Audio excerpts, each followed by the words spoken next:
1994년 메이저리그가 파업을 한 뒤 떨어졌던 야구의 인기는 1990년대 후반과 2000년대 초반에 다시 살아납니다.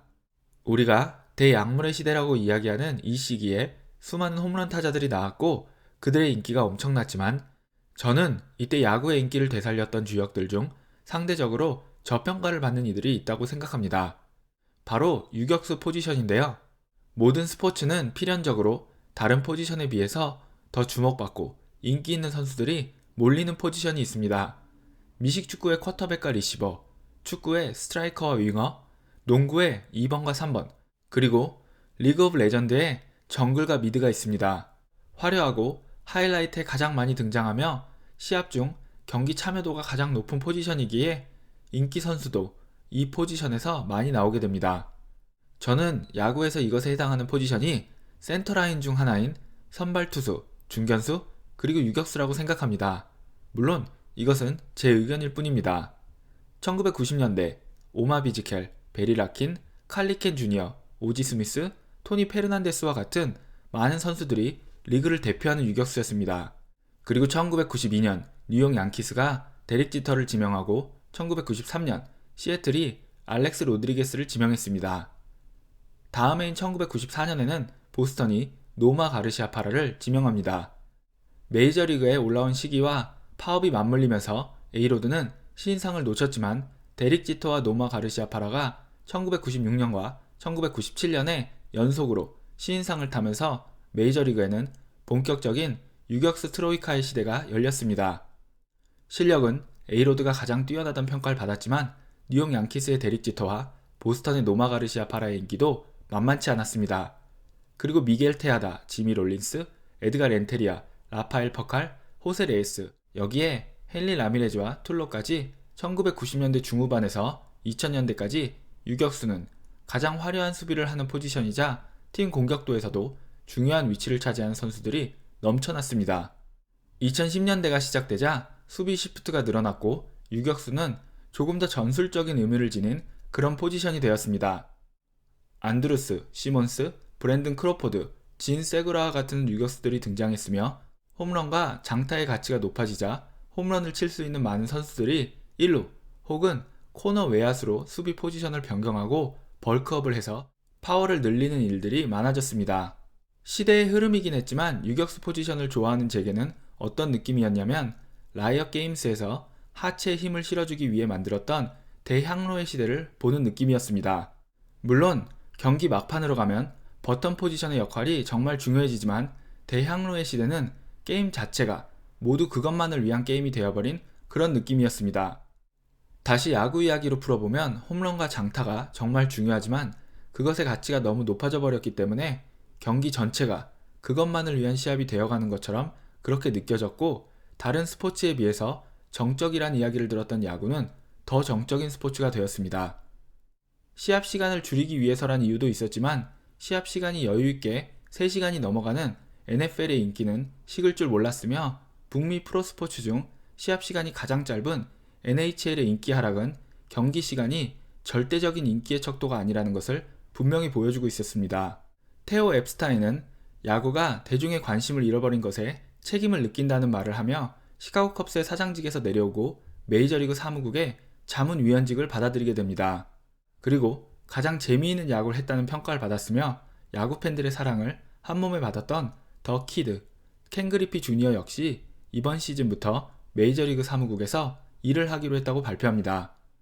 어쩌면 이번 스프링 트레이닝에서부터 조금씩 변화가 감지되기 시작한 것은 우연이 아닐 수도 있습니다. 물론 유격수 포지션이 다시 주목받기 시작한 것은 몇 년 전부터 시작되었지만 사무국의 변화와 각 팀의 변화는 이 흐름에 힘을 실어줄 것으로 보입니다. 마이너리그에서 시범적으로 적용될 새로운 규칙들로는 베이스의 크기 확장, 수비 포지션 제한, 투수들의 견제 동작에 관한 새로운 규칙, 스트라이크 존 판정 자동화 기계 도입, 투구당 제한 시간 도입 등이 있습니다. 저는 기본적으로 이러한 변화에 찬성합니다. NBA는 3점 슛의 도입, 지역 수비의 도입, 반칙에 대한 규정 수정 등과 같은 변화를 지속적으로 리그에 적용해 오면서 시대가 바뀜에 따라 달라지는 팬들의 요구를 수용하려고 노력했으며 NFL 역시 몇 년에 한 번씩 계속해서 여러 규정을 손보고 있습니다. 그리고 이러한 조정이 들어갈 때마다 미드레인지 점퍼가 주목받던 리그에서 3점슛, 더 나아가서 로고슛이 주목받는 리그로 변하였고, 런닝백과 라인백이 시합을 주도하던 리그에서 듀얼스랙 쿼터백과 세컨더리가 시합에 중요한 영향을 끼치는 리그로 변하였습니다. 축구 역시 2000년대 후반까지만 해도 불가능할 거라 생각했던 VAR 시스템과 오프사이드 판독 시스템이 결국에는 도입되었습니다. 현재 메이저리그의 새로운 룰을 보면 MLB는 달리는 빠른 야구를 부활시켜서 야구의 역동성을 늘리려고 하는 것 같습니다. 쉬프트의 제한은 많이 줄어든 히트앤드런과 같은 전술야구의 부활을 가져올 수 있으며, 베이스의 크기 확장과 투수의 견제 동작에 대한 새로운 규정은 도루의 증가를 가져올 것입니다. 스트라이크 존의 자동화와 투구 시 시간 제한은 불필요한 시간 낭비를 줄일 수 있을 것으로 보입니다. 이번 스프링 트레이닝에서도 많은 팀들은 앞으로 적용될 새로운 변화를 앞두고 다양한 시도를 하고 있는 것으로 보이고 있습니다.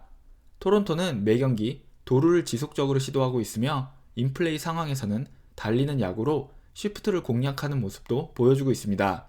또한 많은 타자들이 아웃이 되더라도 밀어치는 것을 훈련하고 있기도 합니다.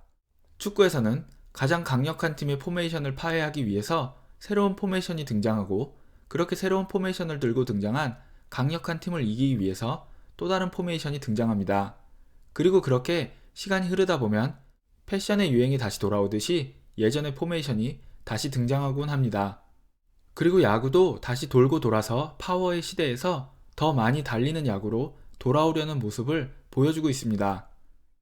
그리고 이런 흐름을 미리 예측이라도 한 것처럼 각 리그의 주요 팀들에는 유격수들이 팀의 주력 선수로 떠오르고 있습니다.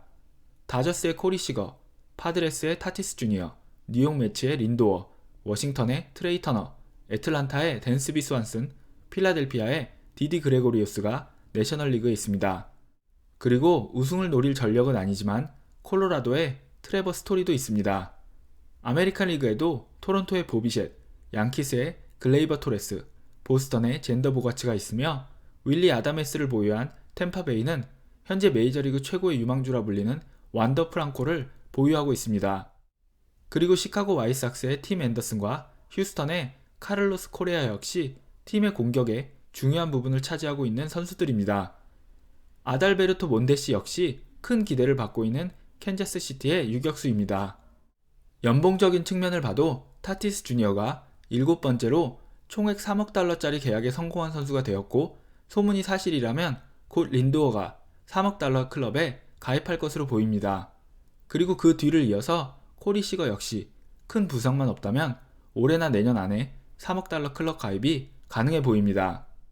그렇게 된다면 2020년까지 6명 중 유격수가 한 명도 없었던 3억 달러 클럽에는 3명의 유격수가 가입하게 되는 것으로 비율이 0%에서 33%로 늘어나게 되는 겁니다.